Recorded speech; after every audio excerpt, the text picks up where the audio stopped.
Olá, meus amigos, tudo bom? Que bom que a gente está novamente aí conversando. E hoje a temática é polêmica, né? Falar sobre coaching.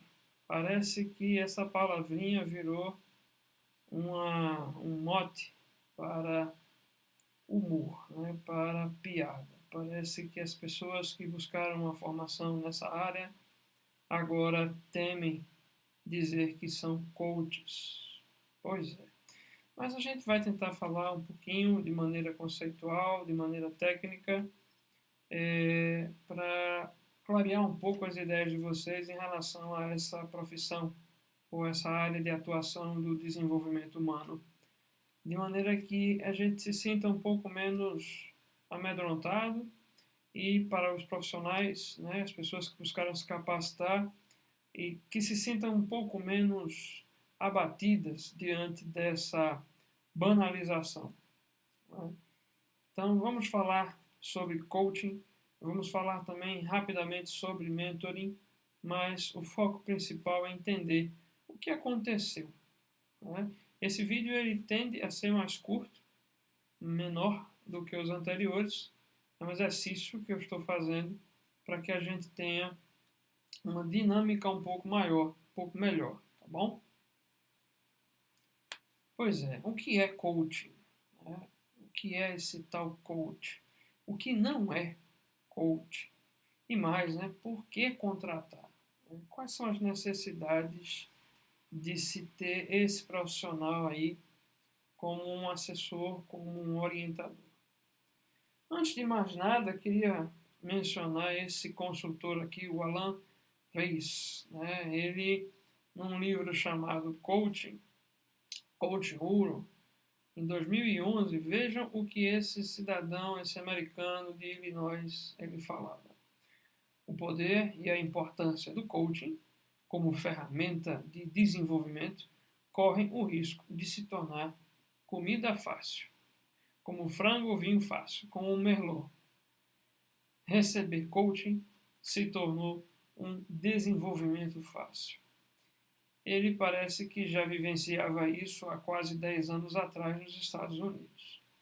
Meus amigos e minhas amigas, o coaching, se eu for na etimologia da palavra em inglês, coach é o cocheiro da carruagem, é o motorista, é o que guia.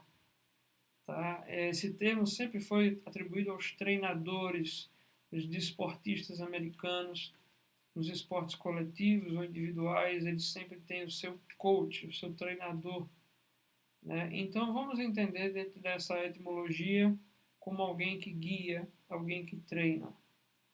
Tá? E eu pergunto para vocês, falando da preferência nacional, você contrataria qualquer técnico para o seu time de futebol? Ou se, imaginem vocês, o filho ou a filha de vocês resolve se tornar um atleta, você contrataria qualquer um para instruí-lo na natação, no esporte que ele decidisse escolher? Imaginemos agora eu e você. Imaginemos que nós temos um sonho de correr uma meia maratona. A gente ia procurar qualquer personal training para nos orientar nos nossos treinamentos, íamos a qualquer profissional para identificar nossas dificuldades ortopédicas, e iríamos a qualquer loja para adquirir um tênis apropriado às nossas características de pisada. Eu creio que a resposta é não para todas essas perguntas, não é verdade? A gente vai buscar pessoas qualificadas e a gente vai buscar conhecer essas pessoas, minimamente a referência dessas pessoas no mercado.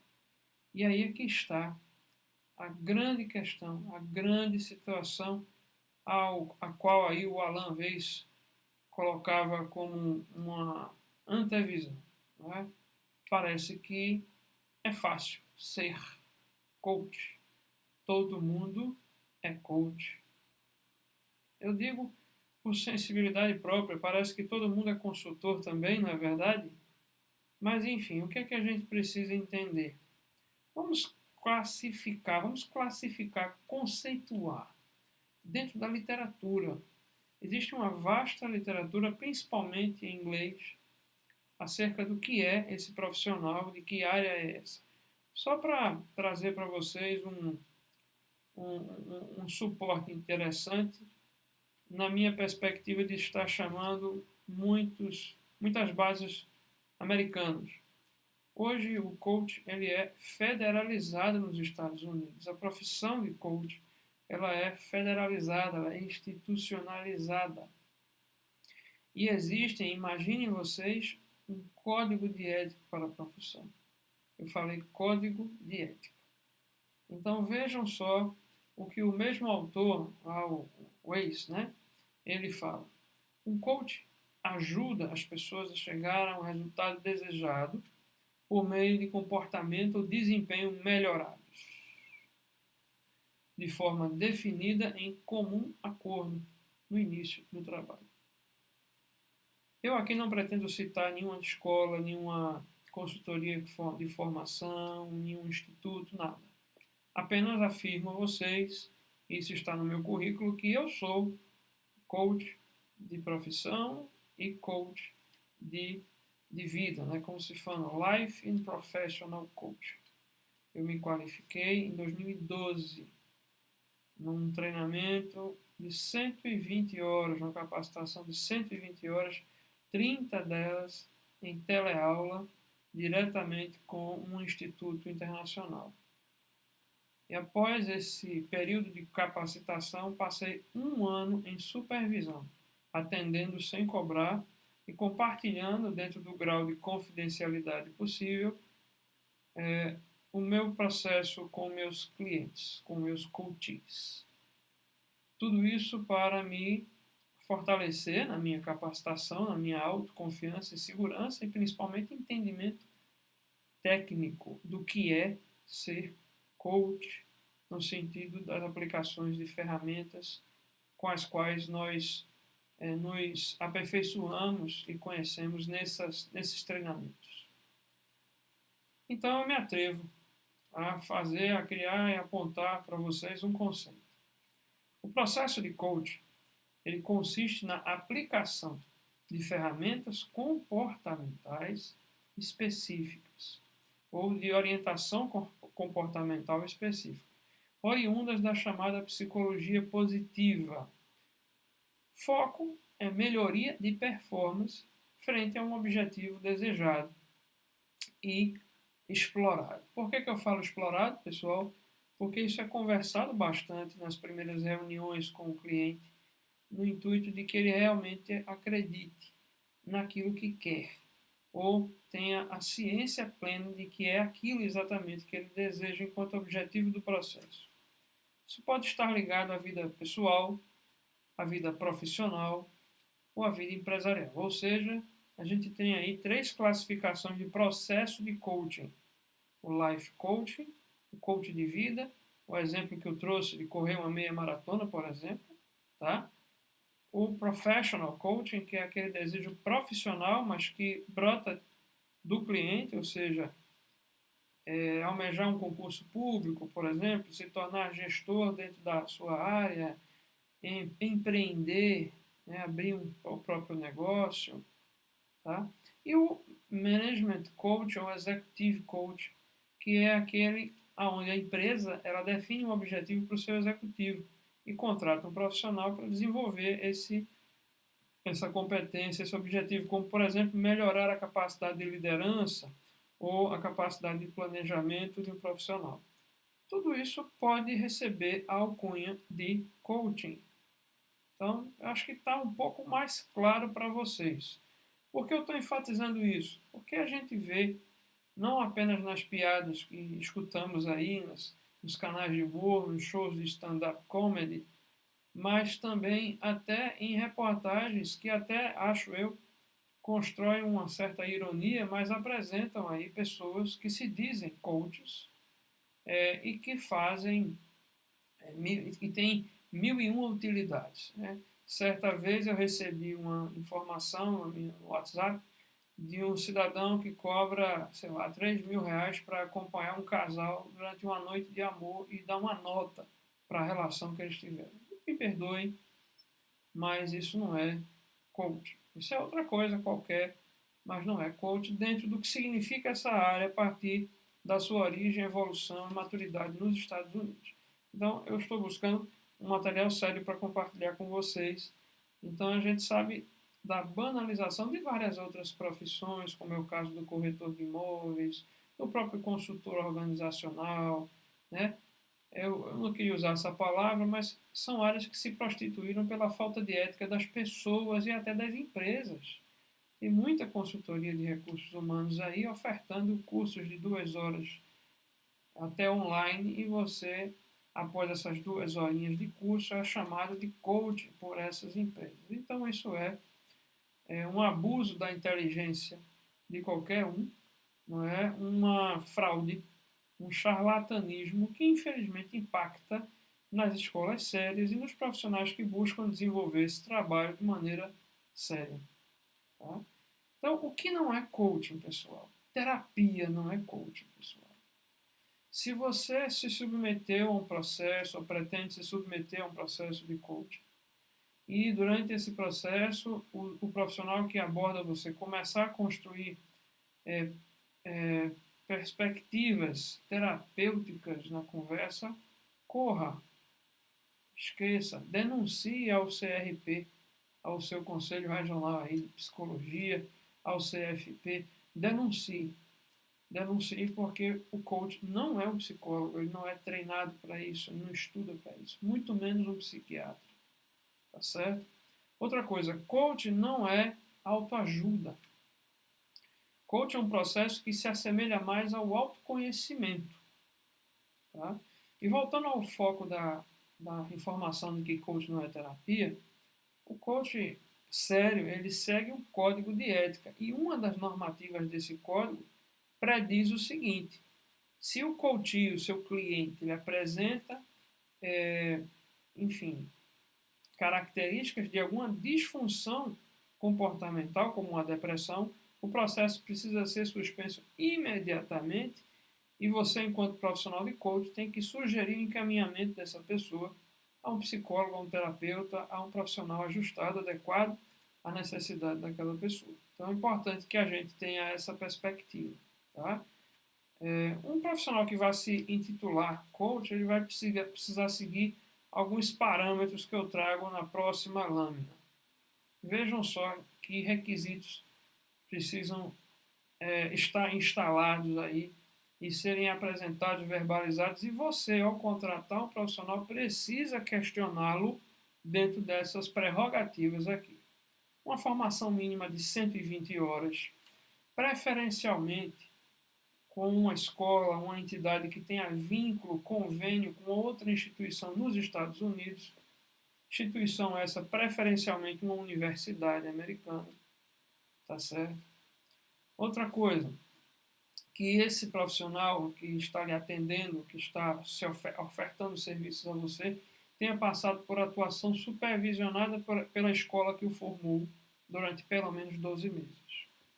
Outro ponto importante, que esse profissional conheça e lhe apresente na primeira reunião de vocês o código de ética da área de coaching. Se isso não acontecer, se nenhum desses pontos aí que eu citei chegar até você enquanto cliente, corra, porque você está sendo enganado. Você está sendo ludibriado por alguém que tem uma grande retórica e uma grande persuasão. Estamos cheios de pessoas com essas características. Não fazendo coach, mas enganando pessoas, realmente, infelizmente, induzindo pessoas, se aproveitando de fragilidades das pessoas. Tá? Outra coisa, trabalhar de forma interdisciplinar.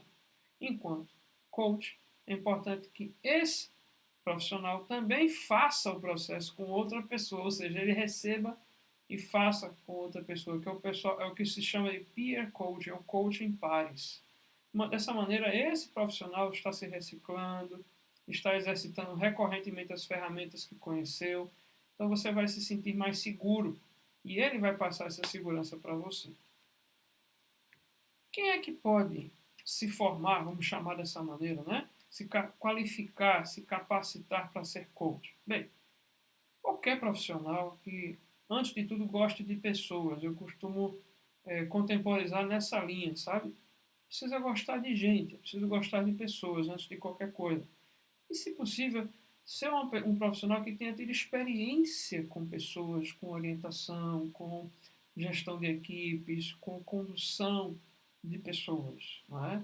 Independente de ser um psicólogo, um profissional de recursos humanos, tem outras várias profissões que lidar com pessoas, no atendimento ao público, enfim, os conciliadores, os mediadores, né, os advogados que estão aí diretamente ligados, administradores que estão aí diretamente ligados ao público e tantas outras profissões. Então, qualquer um pode buscar essa qualificação desde que tenha as seguintes habilidades.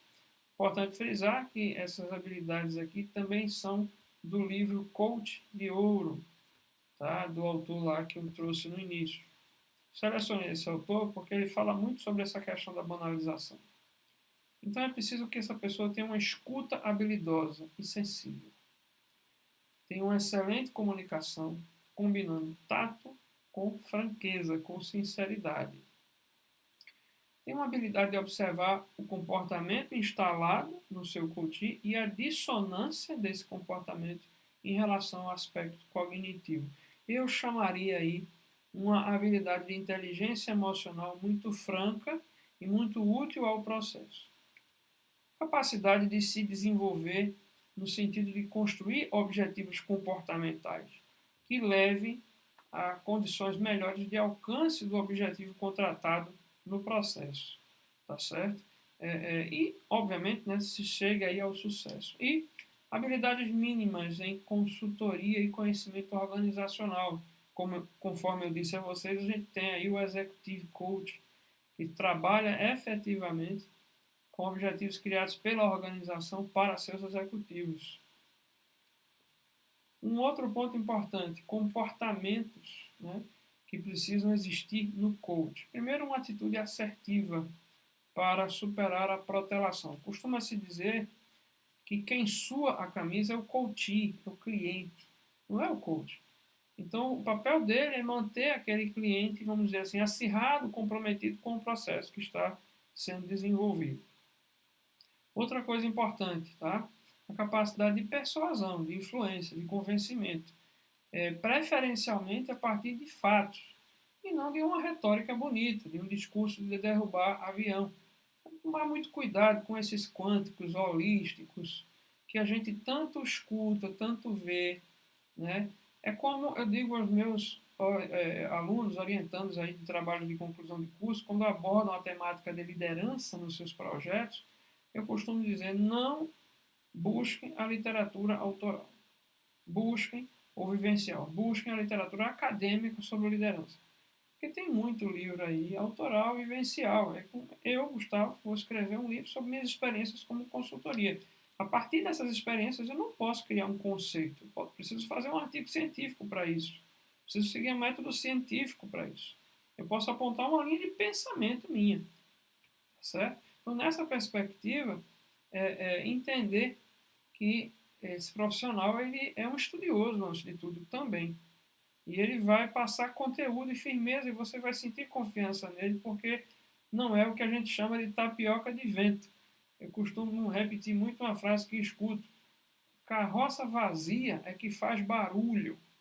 Quem fala muito, geralmente, tem pouco recheio. Então, fica a dica. Outra habilidade, orientação voltada a detalhes, mas tomando um pouco de cuidado para não fazer análises muito exageradas, daquelas que buscam olhar o passado do coach. Você não é psicólogo coach, lembre-se disso. Alta integridade, ética, para se preservar a confidencialidade e o segmento do código de ética. Eu bato muito nisso aí. Outro ponto importante, o ego. Né? Esse profissional tem que ter um autocontrole, repito a expressão inteligência emocional, bem instaladas no processo, porque ele não é nenhum salvador, não. Ele é alguém que vai tentar facilitar uma melhora de performance para o alcance de um objetivo. E aí, uma diferença importantíssima para a gente trazer. Tem muitos profissionais aí que se formaram, abre aspas, como coaches, E agora, como a palavra virou um palavrão, né, esse título virou motivo de piada, infelizmente, se autonomeiam agora mentores. Então, vamos saber a diferença de uma coisa para outra, para que a gente não seja ludibriado ao buscar um serviço como esse. Então, essa tabelazinha aqui é da Universidade de Colômbia, de estudos realizados pela Universidade de Colômbia nos Estados Unidos. Então, ela tem aqui atributos, e aí você tem a figura dos coaches e a figura dos mentores. Então, quanto ao atributo iniciativa, meu povo, o coach ele tem uma proatividade e uma reatividade dentro da mesma frequência, enquanto que o mentor ele é reativo. Tá? Ele vai ser alguém que vai muito mais observar e trazer reações, apontamentos para o seu cliente. Alcance. Bom, o coach pode trabalhar em grupos, tanto que você tem um coach de equipes, né, dentro das organizações, tá? O coach de líderes, né, com muitas oficinas em grupo e tal. Enquanto o mentor, ele trabalha individualmente, uma relação tete a tete sempre.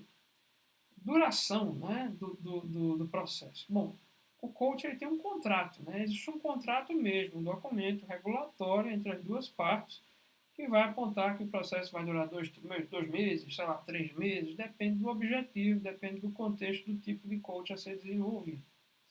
Enquanto que os mentores, eles têm uma espécie de contratação aberta.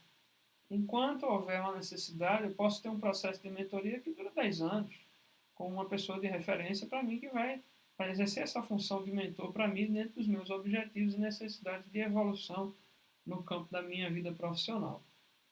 A característica principal é a interação periódica, são reuniões semanais, geralmente, ou quinzenais, tá? E os mentores de acordo com a necessidade e acessibilidade que eles vão construir para com os seus mentorizados, seus clientes. Né? Proximidade. É muito difícil trabalhar o processo de coaching à distância, embora existam reuniões remotas. Tá? Enquanto o processo de mentoria é mais fácil de se desenvolver à distância.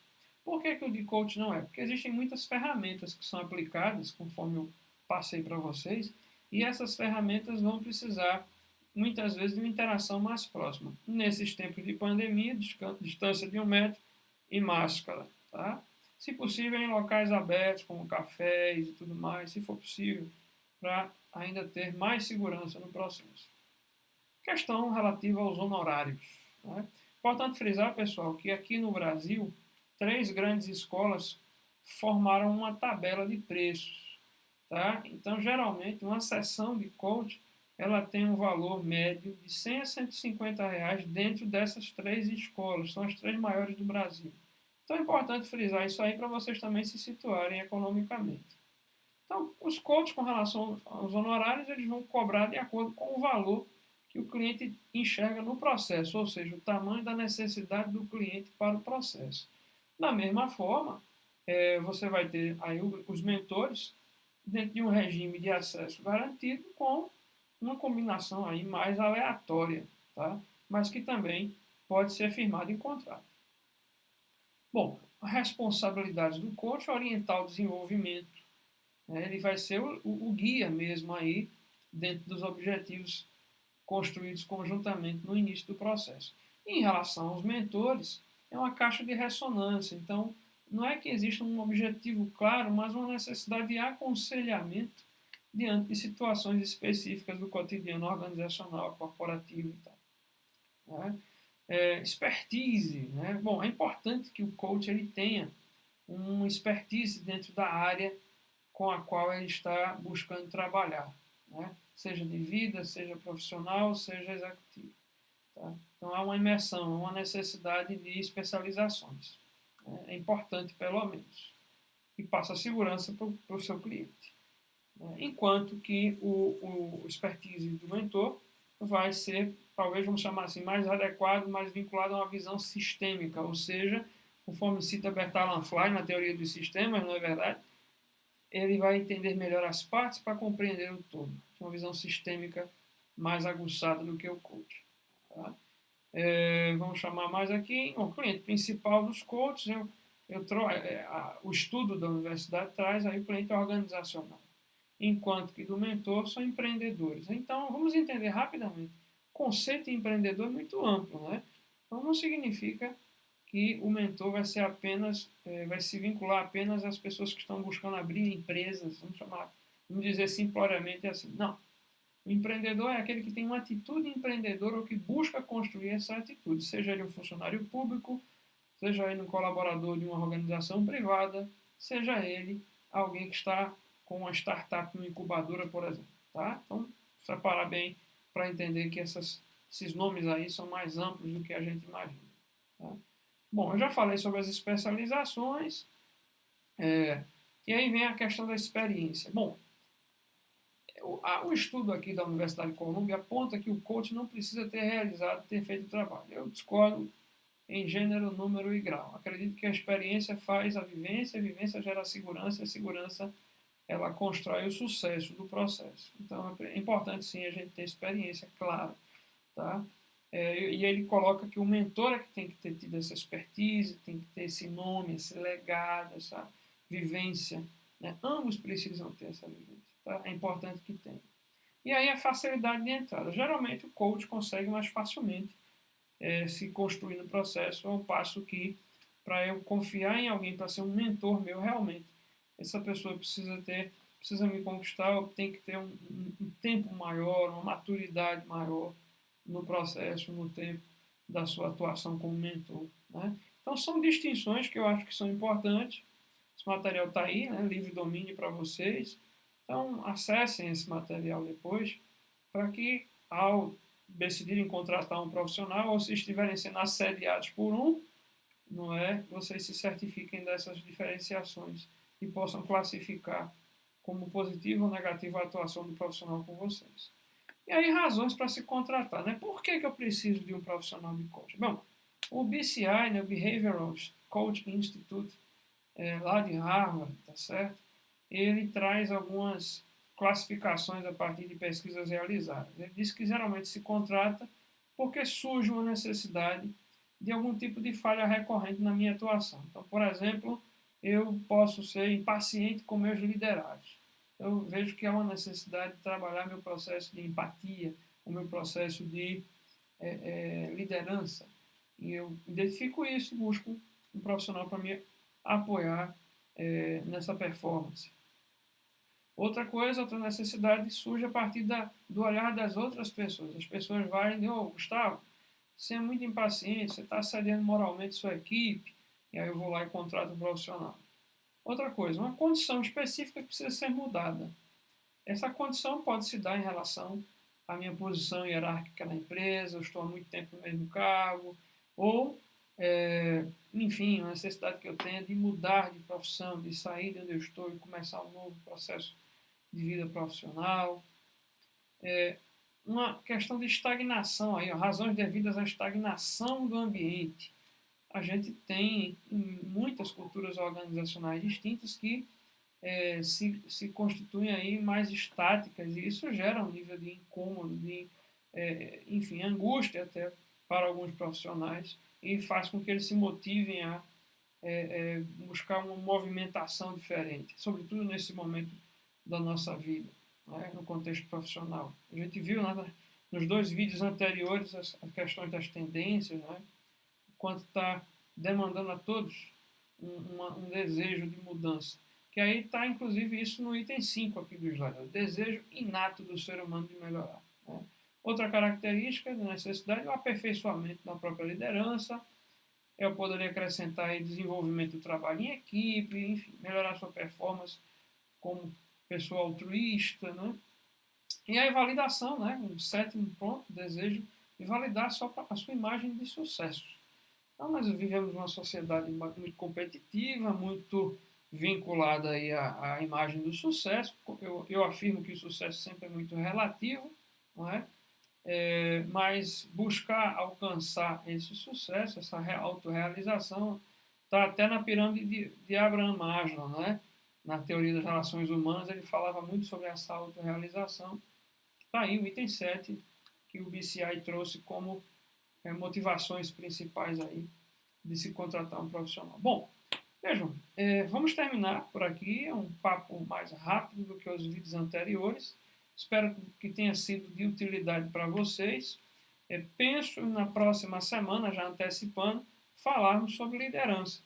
E aí a gente fecha o nosso primeiro mês de funcionamento desse projeto do nosso canal. Gostaria de ver comentários de vocês nessa escolha da temática da semana que vem.